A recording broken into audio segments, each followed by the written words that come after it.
이제 다 함께 묵도하심으로 새벽 기도회를 시작하겠습니다.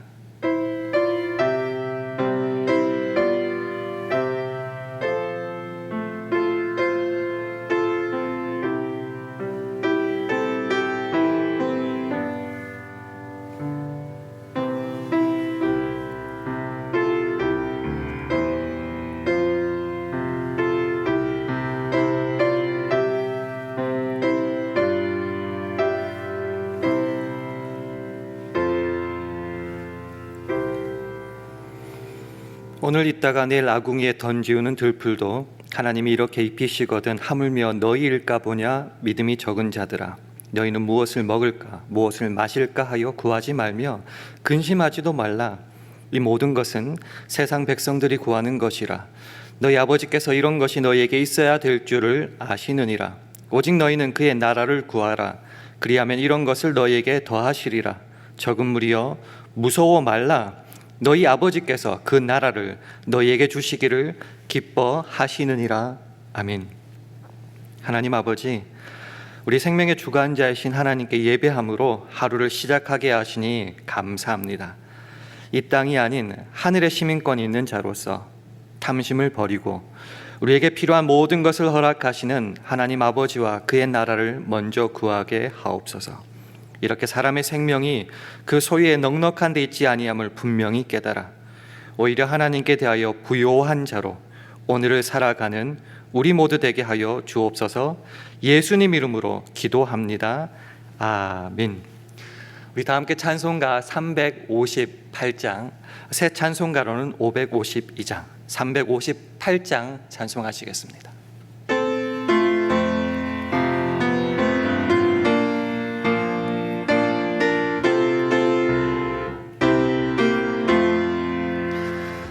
아침 해가 돋을 때 마음을 신선하여라.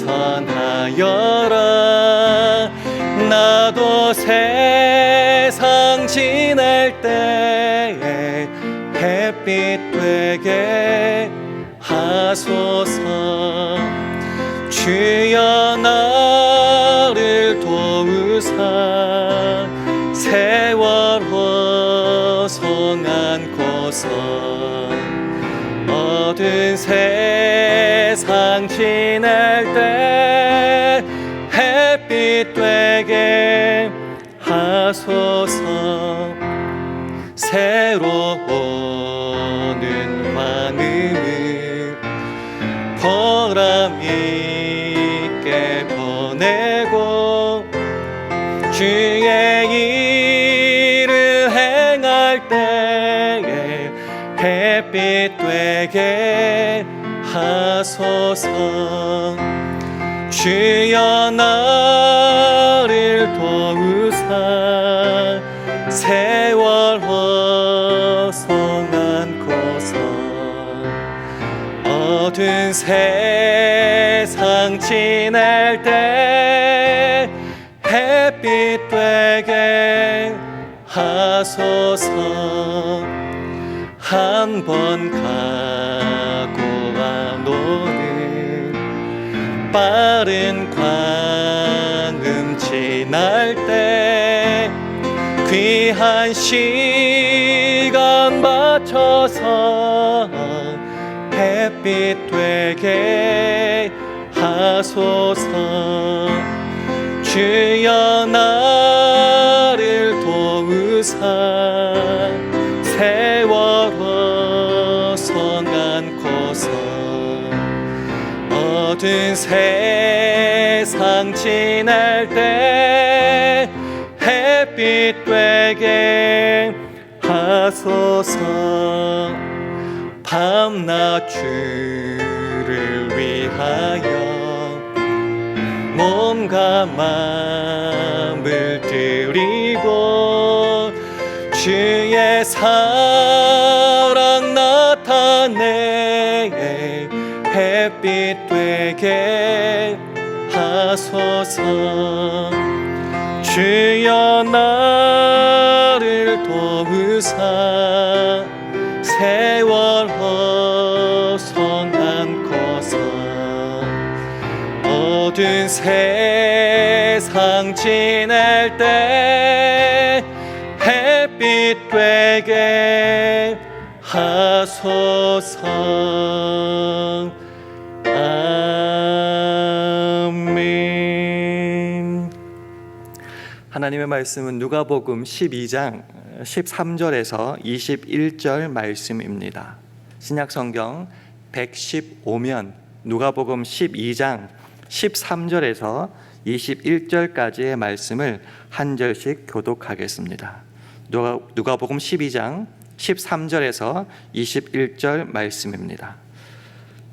무리 중에 한 사람이 이르되 선생님, 내 형을 명하여 유업을 나와 나누게 하소서 하니 이르시되 이 사람아, 누가 나를 너희의 재판장이나 물건 나누는 자로 세웠느냐 하시고 저에게 이르시되 삼가 모든 탐심을 물리치라. 사람의 생명이 그 소유에 넉넉한 데 있지 아니하니라 하시고 또 비유로 저에게 일러 가라사대 한 부자가 그 밭에 소출이 풍성하매 심중에 생각하여 가로되 내가 곡식 쌓아 둘 곳이 없으니 어찌할꼬 하고 또 가로되 내가 이렇게 하리라. 내 곡간을 헐고 더 크게 짓고 내 모든 곡식과 물건을 거기 쌓아 두리라. 또 내가 내 영혼에게 이르되 영혼아, 여러 해 쓸 물건을 많이 쌓아 두었으니 평안히 쉬고 먹고 마시고 즐거워하자 하리라 하되 하나님은 이르시되 어리석은 자여, 오늘 밤에 내 영혼을 도로 찾으리니 그러면 내 예비한 것이 네 것이 되겠느냐 하셨습니다. 함께 읽습니다. 자기를 위하여 재물을 쌓아두고 하나님께 대하여 부여치 못한 자가 이와 같으니라. 아멘. 할렐루야. 올해 새벽기도에 나오신 여러분들에게 하나님의 은혜와 평강이 함께 하시기를 기원합니다. 우리 주변 분들과 주의 평강을 기원하며 샬롬으로 인사하는 시간 가지겠습니다. 샬롬, 샬롬. 우리는 예수를 믿고 살아갑니다. 자랑도 합니다. 그래서 우리는 그리스도인이라 일컬어집니다. 근데 우리의 삶을 살펴보면 때로는 저 천국은 없고 이 땅이 전부인 양 욕심으로 탐심으로 가득 차 살아갈 때가 있는 것 같습니다. 마치 내세도 없고 육신의 부활도 없고 천사의 존재도 부정하던 사두개인처럼 말입니다. 예수님 당시의 사두개인들의 모습을 잠깐 살펴보면은 천국이 없기 때문에 이 땅이 전부인 양 철저한 현세주의자로 살아갔습니다. 이 땅의 부와 명예를 얻는 것이 하나님의 축복이라 믿었고 그렇기에 권력과 야합하면서까지도 그 모든 것을 가지고 그것을 가졌을 때 자랑하며, 그렇지만 그들 스스로 따로 모여서 부유롭게만 살아갔던 모습을 문헌을 통해서 살펴볼 수 있습니다. 오늘 본문에도 그런 모습을 가진 한 사람이 나타나고 있습니다. 13절 말씀을 화면을 보시면서 한번 확인해 보겠습니다. 무리 중에 한 사람이 이르되 선생님, 내 형을 명하여 유업을 나와 나누게 하소서 하니, 유산 문제가 있었던 것 같습니다. 그래서 형한테 명해서 제발 나와 유업을 좀 나누게 해주세요라고 예수님께 요청하고 있습니다. 깊은 속사정은 잘 모르겠지만 한 가지 확실한 것은 있습니다. 이 사람의 마음에 가득 채운 것은 물질이었고 소유다라는 것이죠. 왜 예수님을 찾아갔을까요? 더 많이 가지고 더 소유를 가질수록 내 생명과 안전이 보장된다 믿었기 때문일 것입니다. 그런 모습을 보시고 예수님은 뭐라고 말씀하십니까? 14절 15절 말씀 우리 화면을 보시면서 함께 읽도록 하겠습니다. 시작. 이르시되 이 사람아, 누가 나를 너희의 재판장이나 물건 나누는 자로 세웠느냐 하시고 저에게 이르시되 삼가 모든 탐심을 물리치라. 사람의 생명이 그 소유에 넉넉한 데 있지 아니하니라 하시고. 젊은 사람들의 말로 참 뼈를 때리는 말씀입니다. 모든 탐심을 물리치랍니다. 왜요? 사람의 생명이 그 소유에 넉넉한 데 있지 않기 때문이다 말씀하십니다. 많은 사람들이 보통 살아갈 때에 인생에서 가장 소중하고 그래서 추구하고자 하는 것들이 바로 소유의 넉넉함입니다. 소유가 넉넉해야지 먹을 것도 있고 거주할 것도 다 가질 수 있고 뿐만 아니라 기도 죽지 않고 좀 어깨를 펴면서 살 수 있기 때문이라 믿습니다. 그런 생각들이 사람의 마음에 가득 차게 될 때는 자꾸 다고다고 하는 거죠. 탐심으로 가득 찰 수밖에 없습니다. 근데 예수님은 그런 인생에 심각한 문제가 있다고 말씀하시는데 그것이 뭔가 사람의 생명은 그 소유에 넉넉한 것으로 살 수 없다라는 것입니다. 이 청년의 모습 속에 저와 여러분의 모습은 있지 않을까 한번 살펴봤으면 좋겠습니다. 우리가 믿다시피 고백하듯이 예수님은 길이요 진리요 생명이십니다. 그 주님을 알고 믿고 찾아가기까지 합니다.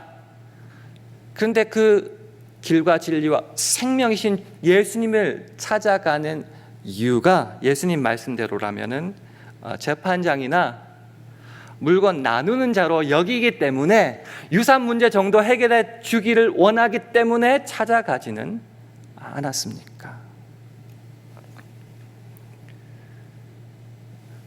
소유가 넉넉해야지 내 생명과 안전이 보장된다 믿고 예수님을 그래서 믿고 찾고 요청도 하지만은 결국은 예수님을 찾는 목적이 내 탐심을 해결하기 위한 수단으로 이용하지는 않았는가 하는 것입니다. 탐심이 가득하게 될 때에 더 많이 가지려고 하는 욕망만 있습니다. 아무리 많은 것을 가져도 만족할 줄 모르는 욕심이 가득하게 됩니다. 그럴 때 그 삶이 어떻게 되는가? 하나님 한 분만으로는 만족할 수 없습니다. 소유의 넉넉한 것을 찾기 위해서 자꾸 탐심으로만 가득 차기 때문에 결국 하나님이 우리 인생의 목적이 아닌 물질이 우리 인생의 목적이 됩니다. 그럴 때 우리가 잘 아는 구절이 나오는 거죠. 이 탐심은 결국 하나님 아닌 것을 목적으로 삼기 때문에 우상 숭배가 된다는 것입니다. 골로새서 3장 5절 말씀 우리 화면을 보시면서 함께 읽도록 하겠습니다. 시작. 그러므로 땅에 있는 지체를 죽이라. 곧 음란과 부정과 사욕과 악한 정욕과 탐심이니 탐심은 우상 숭배니라. 하나님 아닌 다른 것들을 우리의 삶의 목적으로 삼게 될 때 그 말로는 우상 숭배가 될 수밖에 없습니다. 이것을 분명히 하기 위해서 예수님은 우리가 잘 아는 어리석은 부자의 비유를 들려주십니다. 한 부자가 있습니다. 밭에 풍성한 수확을 거뒀습니다. 성공한 인생이죠. 쌓아둘 것이 모자랄 정도였습니다. 그래서 기존의 곳간을 헐고 다시 크게 지었습니다. 다 쌓았습니다. 그리고 자기 영혼에게 이렇게 말합니다. 19절 말씀 화면을 통해 확인해 봅니다.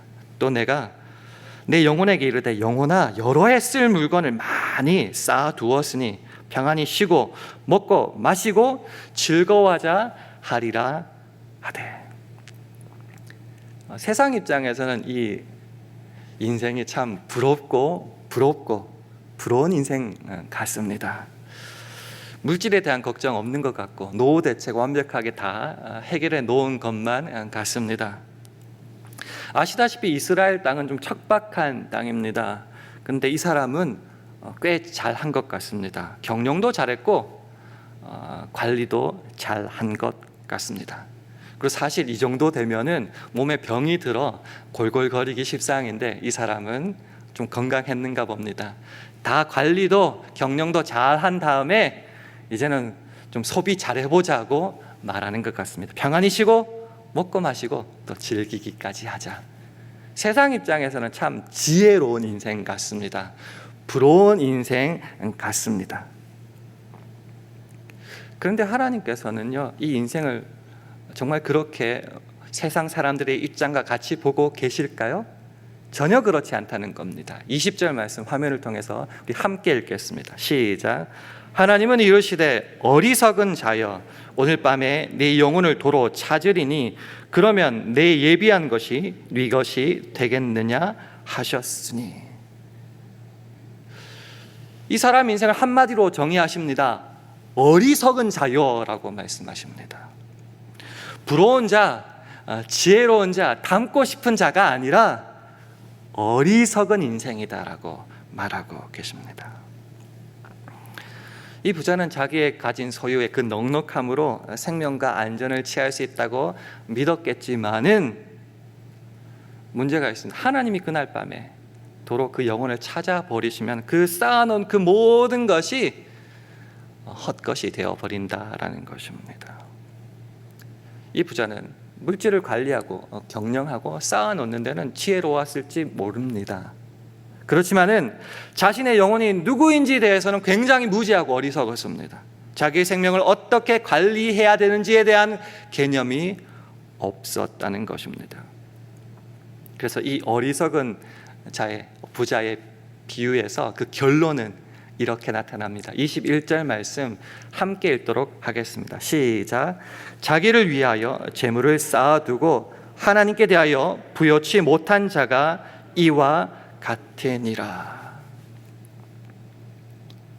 그래서 오늘 이 비유의 말씀을 통해서 우리가 세 가지 어리석은 모습이 우리에게 있지는 않은지 한번 찾아보면서 이것을 반대로 하여서 지혜로운 오늘 하루를 한번 살아봤으면 좋겠습니다. 첫 번째로,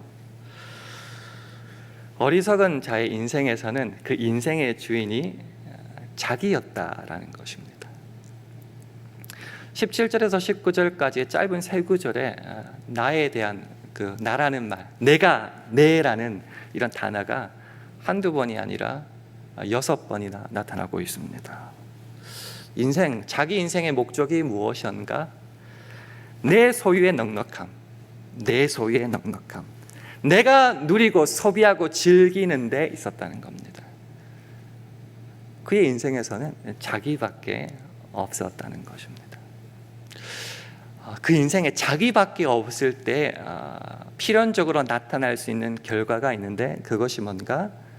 하나님은 없다는 겁니다. 그 삶에 하나님은 없고요. 그러니까 하나님께서 베풀어 주시는 은혜가 당연히 없을 거고요. 실천적으로 그러니 감사는 더더욱 없습니다. 적절한 비를 내려주시고 햇볕을 내려주시고 그 인생을 그 가진 소유를 풍족해 해주시는 인생의 창조주이신 하나님에 대한 개념이 전혀 없는 자가 바로 어리석은 사람입니다. 하나님께서 그 모든 것을 예비하여 주시고 베풀어 주시고 이루어 성취해 주신다는 것을 깨닫지 못합니다. 왜요? 자기밖에 없으니까요. 나밖에 없으니까요. 그러니 그런 은혜 의식이 없을 때는 감사가 없습니다. 잘된 것은 다 내가 잘해서 그렇습니다. 내가 뼈 빠지게 수고했고 내가 잠을 안 자고 내가 아꼈기 때문에 내 잘난 모든 것은 내 공로와 의가 될 뿐이지 하나님께 돌리는 것은 없다는 것입니다. 그래서 이런 어리석은 자의 특징에 대해서 시편 14편이나 53편은 시작하면서 이렇게 말합니다. 어리석은 자는 그 마음에 이르기를 하나님이 없다 하도다.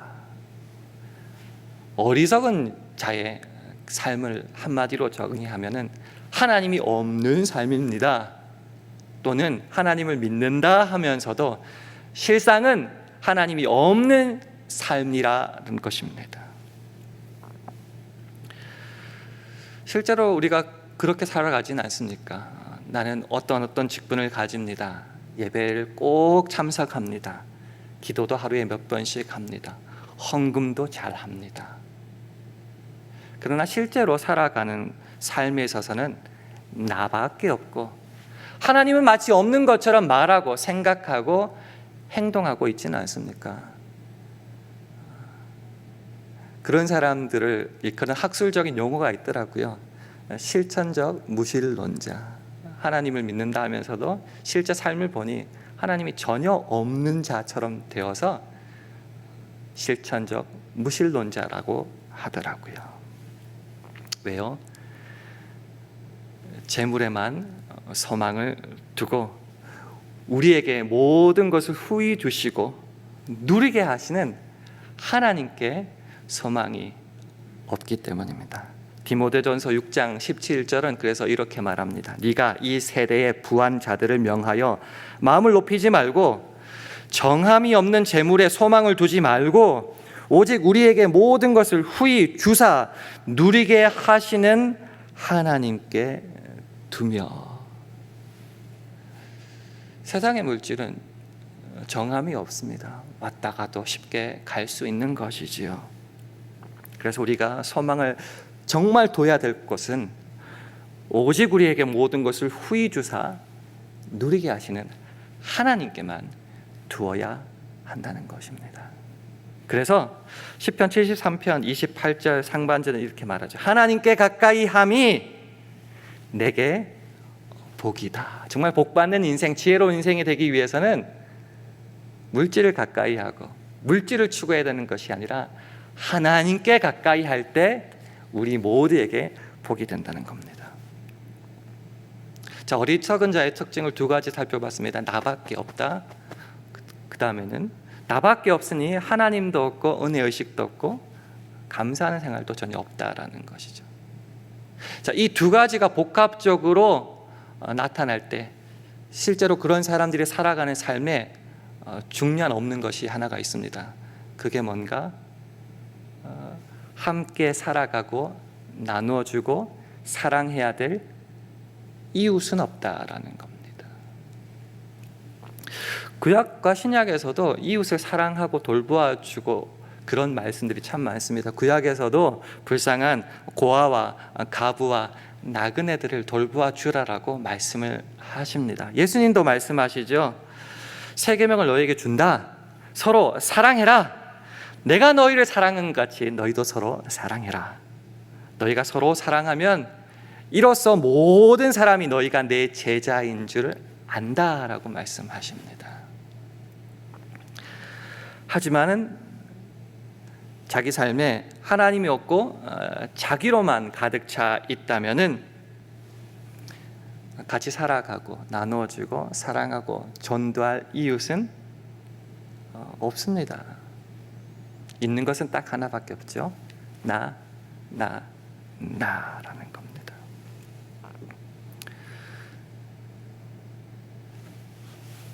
재화는 한정되어 있는데 이것을 누군가와 나누게 된다면 나는 더 못 가지고 빈곤하게 되고 불안하게 된다. 결국은 물질의 주인이신 하나님을 내가 믿지 않기 때문에 이웃도 내 안중에는 없게 되는 겁니다. 그러나 주님은 그렇게 말씀하시지 않습니다. 마태복음 22장 37절과 39절 말씀 한번 보겠습니다. 예수께서 가라사대 네 마음을 다하고 목숨을 다하고 뜻을 다하여 주 너의 하나님을 사랑하라 하셨으니 이것이 크고 첫째 되는 계명이요 둘째는 그와 같으니 네 이웃을 네 몸과 같이 사랑하라 하셨으니. 하나님을 알고 하나님을 사랑하고 하나님께 소망을 두는 자만이 이웃을 사랑할 수 있다는 겁니다. 하나님 사랑과 이웃 사랑은 별개의 것이 아닙니다. 같이 가는 것입니다. 어떻게 하냐고요? 둘째는 이와 같으니, 같은 크기, 같은 밸류라는 것이죠. 하나님 사랑이 없으면은 이웃 사랑은 의미가 없습니다. 이웃 사랑이 없으면은 하나님 사랑은 진짜가 아닙니다. 그래서 40절은 이렇게 결론 내립니다.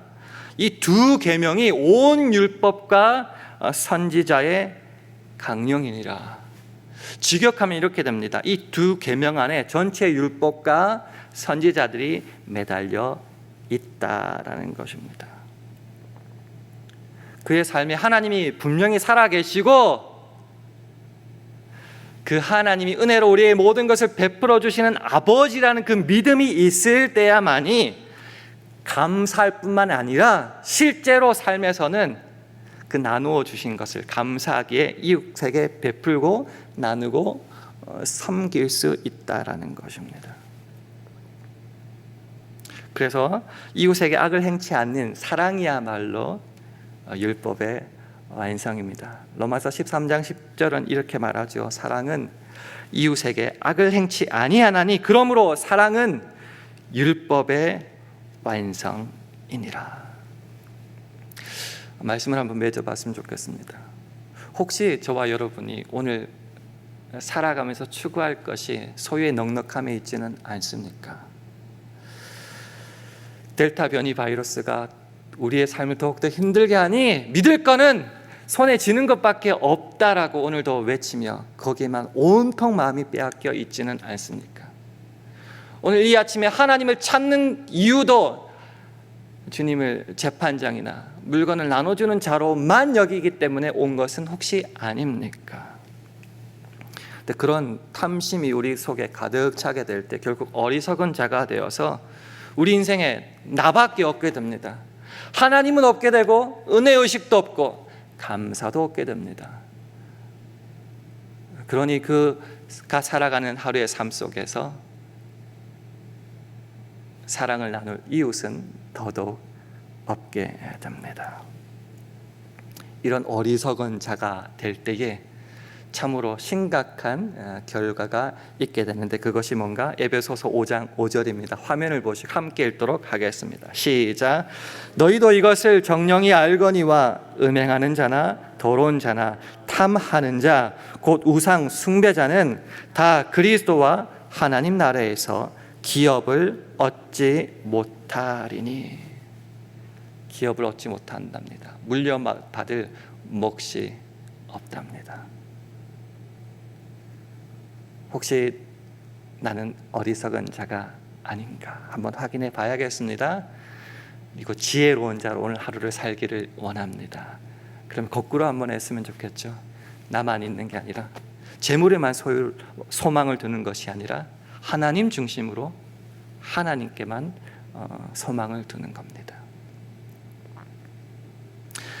잘된 모든 것이 내가 잘한 탓이라고 말하기보다는 하나님 참 감사합니다 라고 하나님의 은혜의식을 깨닫고 감사하는 삶으로 한번 살았으면 좋겠습니다. 그래서 어려워하는 내 이웃이 내 눈에 띄었으면 좋겠습니다. 마음이 조금 아팠으면 좋겠습니다. 그리고 그를 향하여서, 그녀를 향하여서 작은 것이지만은 나누기를 실천하기를 원합니다. 오늘 이 말씀을 통하여서 오늘 하루는 부족하지만은 어리석은 자가 되지 말고 지혜롭게 살기를 원합니다라고 이 아침에 기도하면서 오늘 나에게 주신 깨달은 말씀으로 하루를 살아가며 하나님의 크신 복을 누릴 수 있는 저와 여러분 되기를 주님의 이름으로 축원합니다. 기도하겠습니다. 함께 기도하실 때 주님, 물질을 인생의 목적으로 삼아 하나님께 대하여 부여치 못한 어리석은 자 되지 말게 하여 주시고 오직 하나님으로 소망을 삼고 감사하며 이웃을 사랑하는 삶 살게 해달라고 기도해 주시기를 바랍니다. 우리 살롬 교회와 가정과 직장과 사업, 자녀들을 주님 은혜로 붙잡아 주시고 오늘을 살아갈 일용할 양식과 영육 간의 간결함도 허락해 달라고 기도해 주시기 바랍니다. 주님, 오늘 하루 성령 충만하게 하여 주셔서 우리가 있는 그곳에서 하나님의 영광을 드러내게 하여 주시옵소서. 우리 합심하여 함께 기도하겠습니다.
하나님 아버지, 오늘 말씀을 통해서 내 삶 속에 진정 하나님이 계신지, 하나님만을 소망으로 삼고 있는지, 주님 한 분만으로 만족하는지 분명히 확인하게 하여 주시옵소서.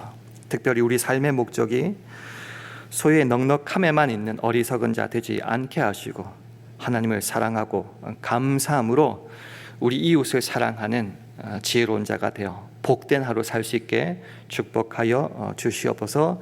예수님 이름으로 기도합니다. 아멘. 하늘에 계신 우리 아버지여, 이름이 거룩히 여김을 받으시오며 나라의 임하옵시며 뜻이 하늘에서 이룬 것 같이 땅에서도 이루어지이다. 오늘날 우리에게 일용할 양식을 주옵시고 우리가 우리에게 죄 지은 자를 사하여 준 것 같이 우리 죄를 사하여 주옵시고 우리를 시험에 들게 하지 마옵시고 다만 악에서 구하옵소서. 대개 나라와 권세와 영광이 아버지께 영원히 있사옵나이다. 아멘.